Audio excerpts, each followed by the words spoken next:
Freud and the American Mother. One in a series of programs dealing with some of the discoveries and errors of Sigmund Freud. A series titled, Man is Not a Thing. First, you will hear Dr. Erich Fromm, psychoanalyst and author, as recorded in his study in Cuernavaca, Mexico.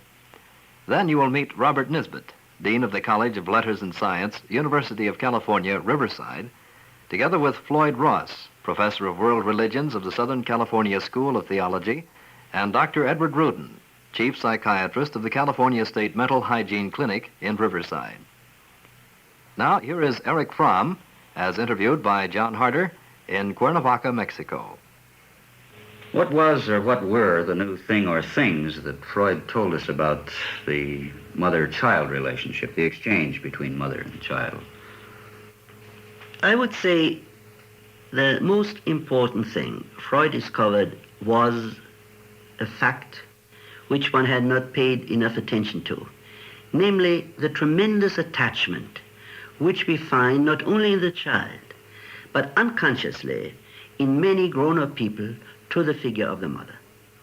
Of course, consciously, we are all, inasmuch as we are not insane, normal people. We are independent, we make our own decisions, and so on and so on. But unconsciously, you find in many people that they remain deeply attached to the mother figure, and that this attachment is so intense that they can never get over it, and that it determines all their lives.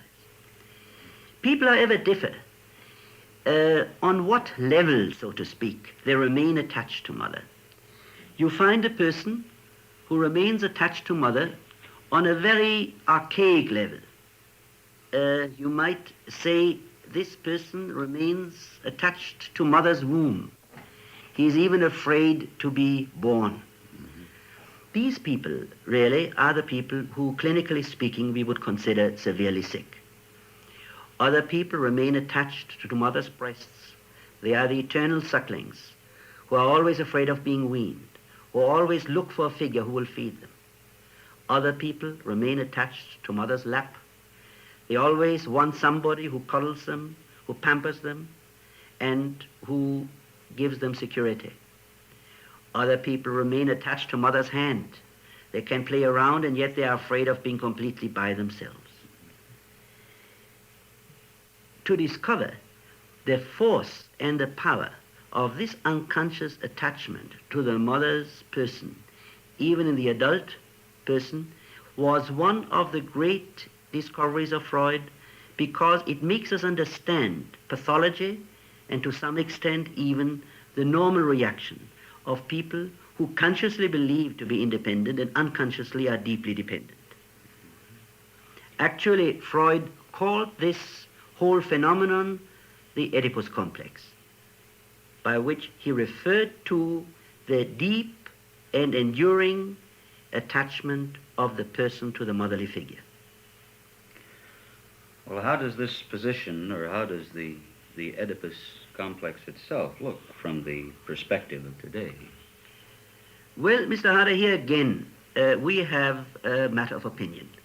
The Orthodox Freudians believe in the Oedipus complex in the very same sense in which Freud saw it.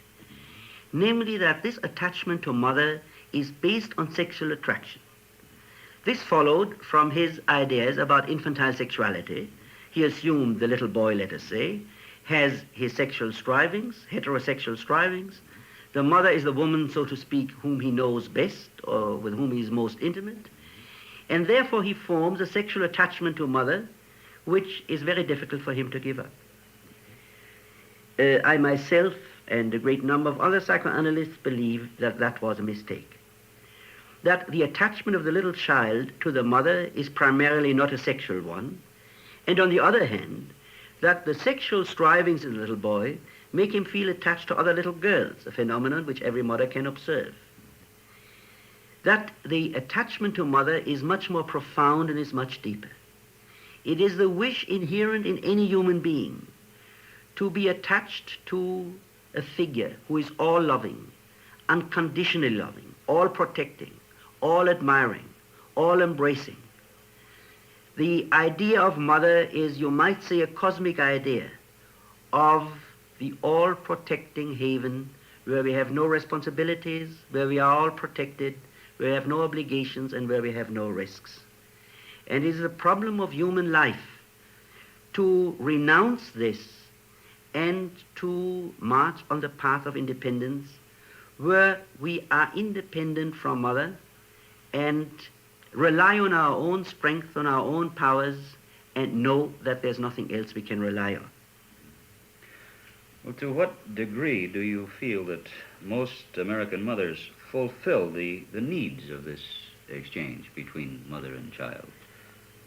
Well, I think American mothers in this respect are not really different from most other mothers, except perhaps that they have read too much and that they are always eager to hear the latest or the latest gadget or the latest rule of behavior.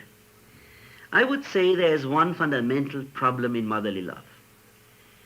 Most women are good mothers as long as a child is very small.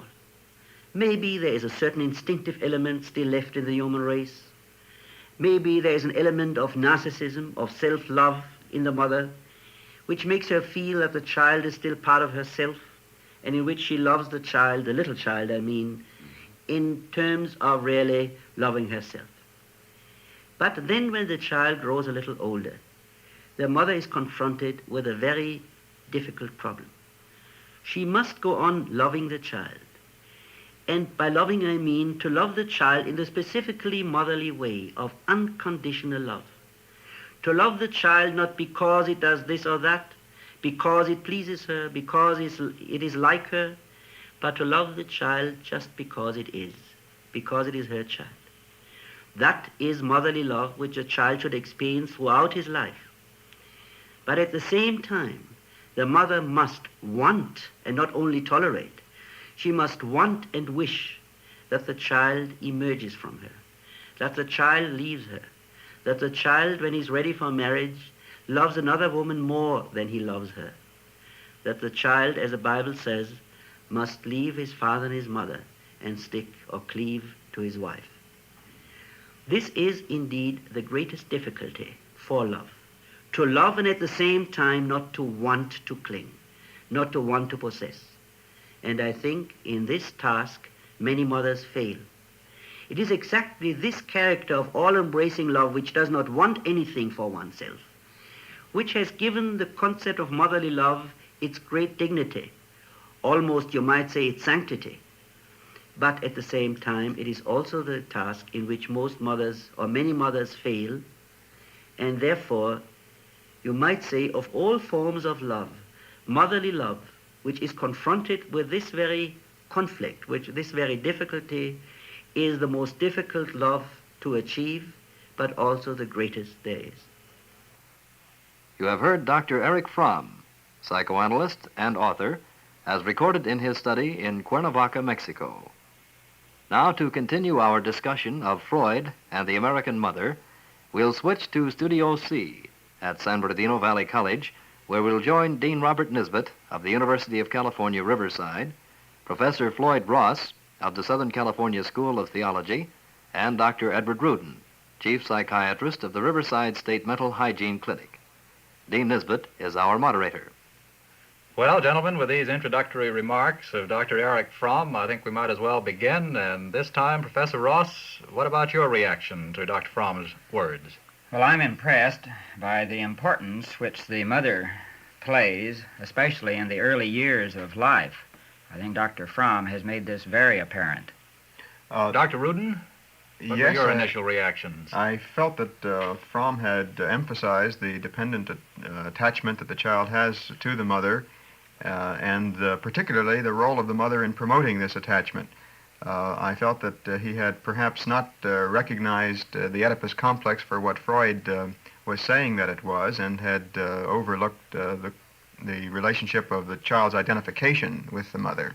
In other words, if I understood Dr. Fromm correctly, what he is saying is that the central relationship between child and mother is not a sexual relationship in the literal sense of that word, but is a relationship of dependence, and not too different then from the child's dependence upon father. Well, this is the very point which I felt needed some amplification, because certainly if we stayed with the impression that the relationship that developed between the child and the mother was based just on the mother's gratifying the dependent needs of the child, then we would not be able to explain some of the phenomena that we see in childhood, and also some of the phenomena that we see in mothers who become rather anxious about the relationships that develop between them and their children. You're thinking, I suppose, of the phenomena of the American child and the American mother?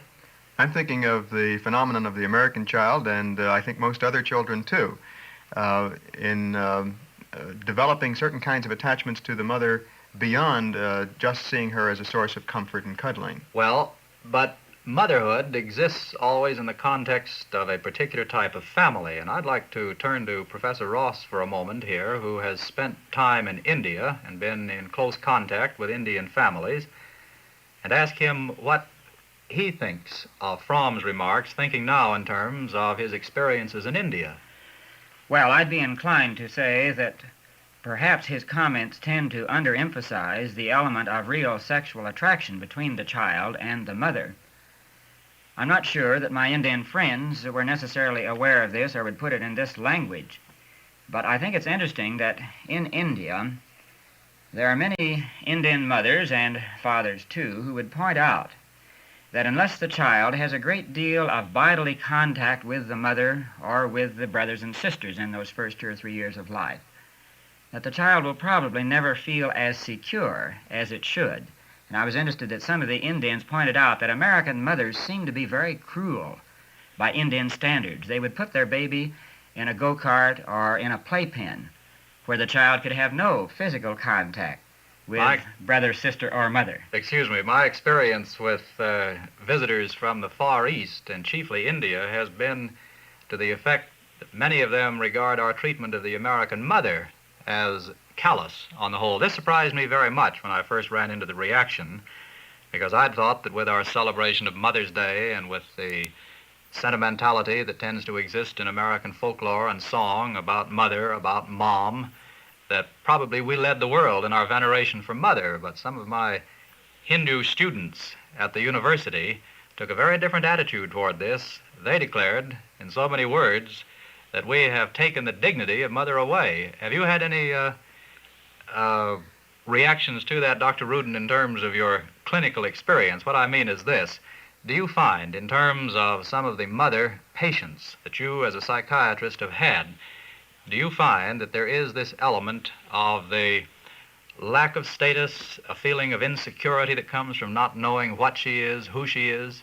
This is a very common problem that we see in working with women patients, mothers, patients who are not being seen because they are mothers, patients being seen for other reasons, but who in the course of working with them reveal that they feel a lack of recognition, a lack of acceptance, a lack of status, a lack of any sense of belonging being derived from their being women or from their being mothers.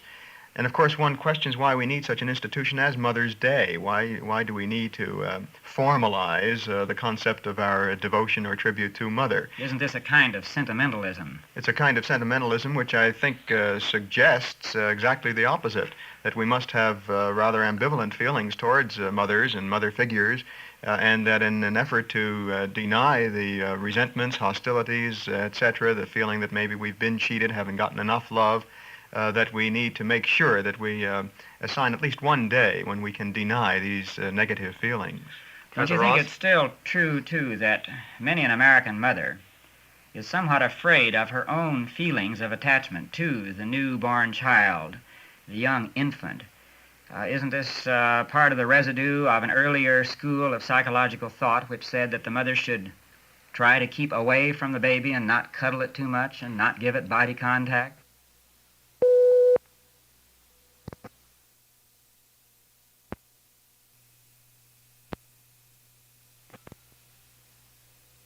I'm not so sure that in the United States at the present time, at least in our general urban middle-class society, that the fear springs from that source. What you say, Professor Ross, seems to me as a sociologist to be very cogent.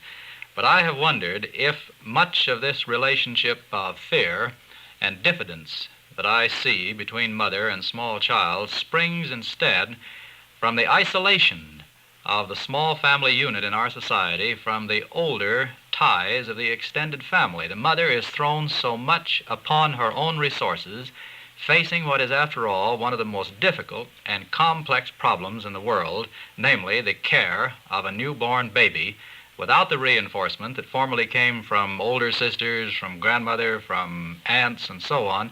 I wonder if this hasn't got a good deal to do with the fear.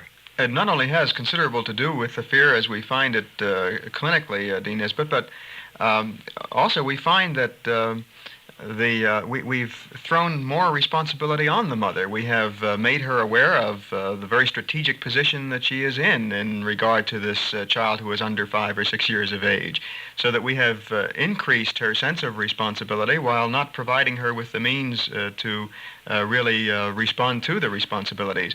In addition, I think that we need to recognize that no person can give love. No person can give devotion. No person can give a sense of respect to someone else unless they are feeling loved in themselves and are feeling respected themselves.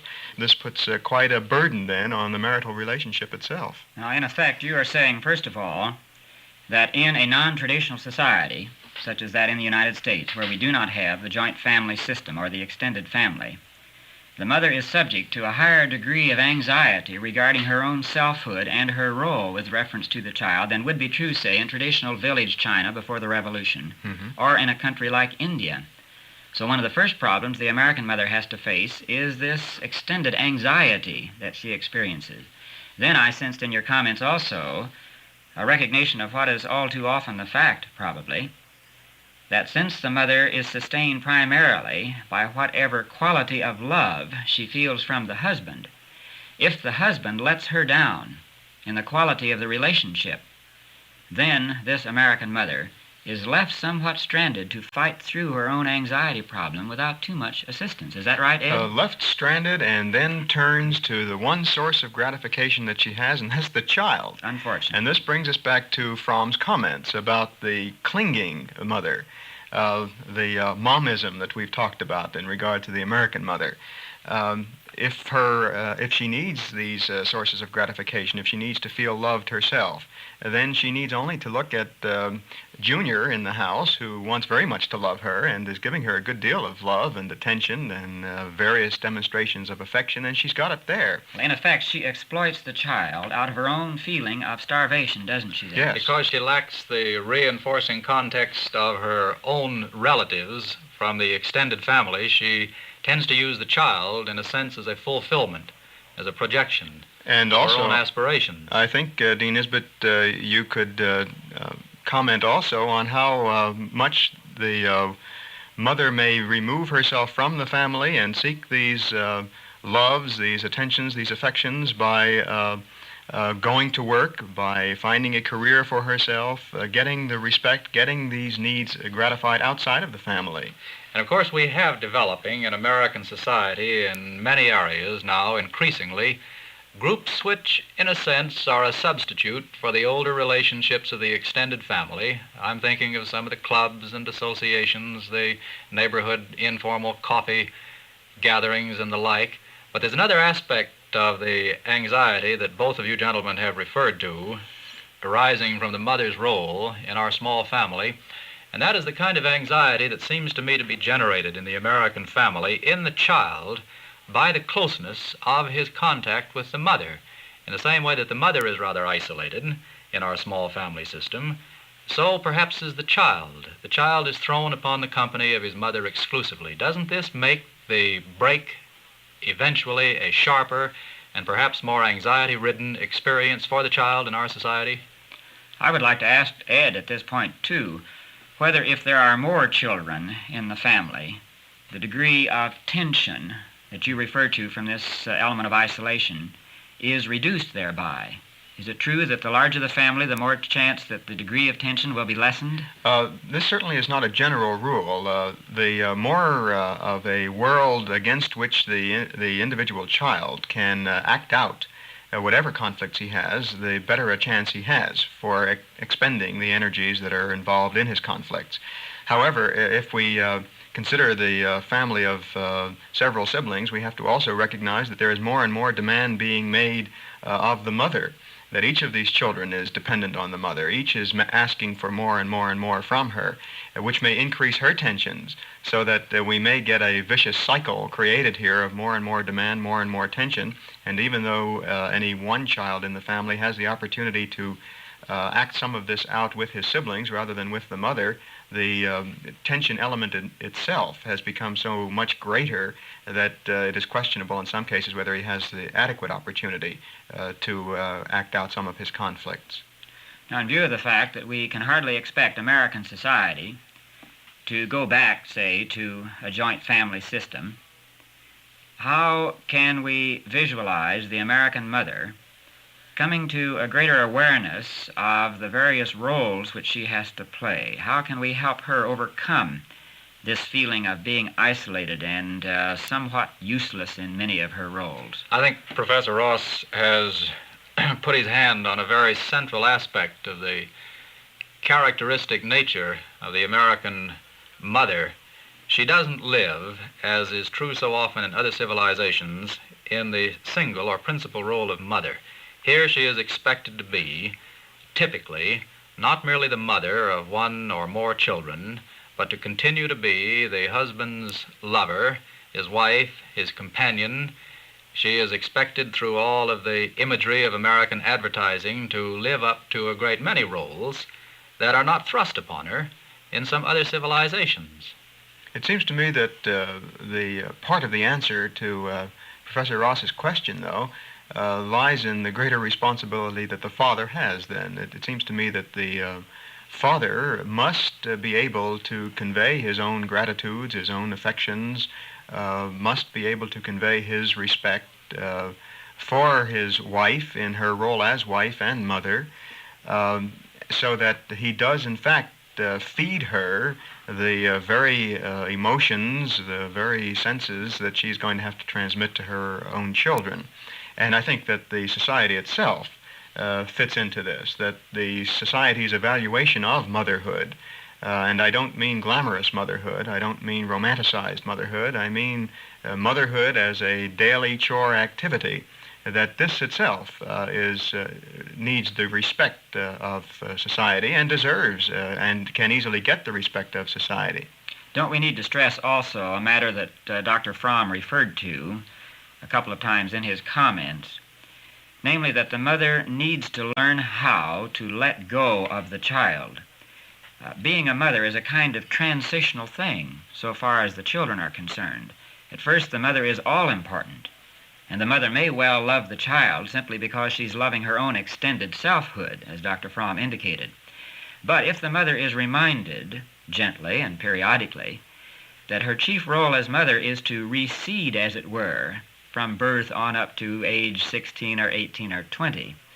And if the father also is aware of this, perhaps then the mother can achieve that larger selfhood through extending her interest beyond the home by stages and by degrees. Is this at all reasonable? This is not only reasonable but necessary. I think you were looking at it from the point of view of the needs of the child. And if we pause for a moment, we can recognize that this is just as true when one considers this through the view of the needs of the mother.